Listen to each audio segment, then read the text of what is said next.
Je m'appelle Élise Labonté-Lemoine. Je suis chercheure au Tech 3 Lab à HEC Montréal et je suis chercheure en interaction humain-machine et en expérience utilisateur. Je me concentre à comprendre la façon dont les gens vivent leur interaction avec la technologie pour qu'on puisse améliorer justement la technologie et qu'elle réponde vraiment aux besoins des gens. Donc, je suis vraiment centrée sur la personne et la personne dans son entièreté, donc dans les choses qu'elle est capable d'exprimer, puis dans les choses qu'elle n'est pas nécessairement capable naturellement d'exprimer. Donc, d'essayer d'aller comprendre peut-être dans le non-verbal, dans les réflexions cognitives qui sont plutôt sous-jacentes avec des outils neurophysiologiques.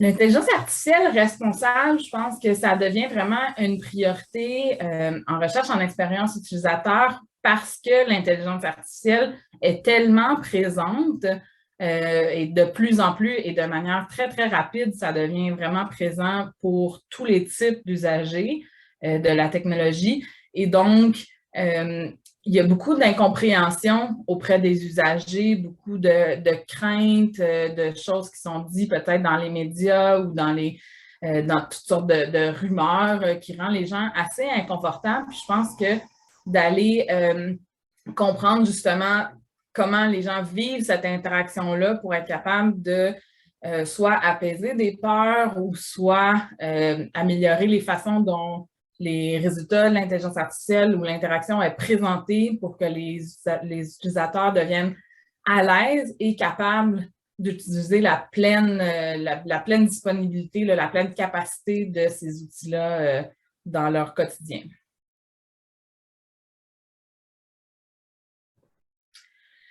Je pense que quand on parle de l'intelligence artificielle responsable, on parle beaucoup de transparence. Puis le défi au niveau de la transparence, c'est d'identifier c'est quoi la bonne information à partager et surtout, justement, comment cette information-là va être présentée.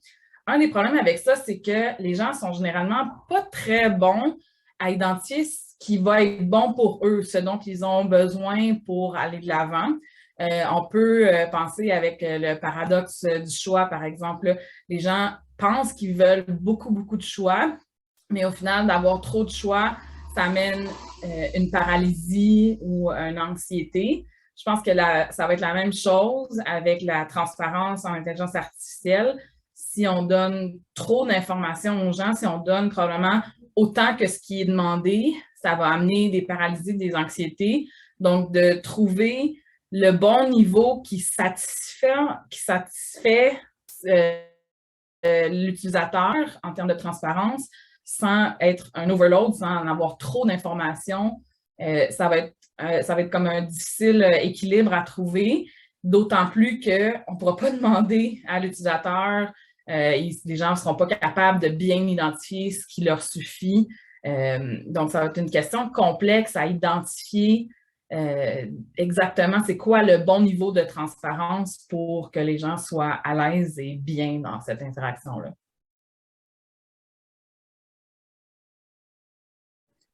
Moi, je fais ces temps-ci beaucoup de crochets, en fait.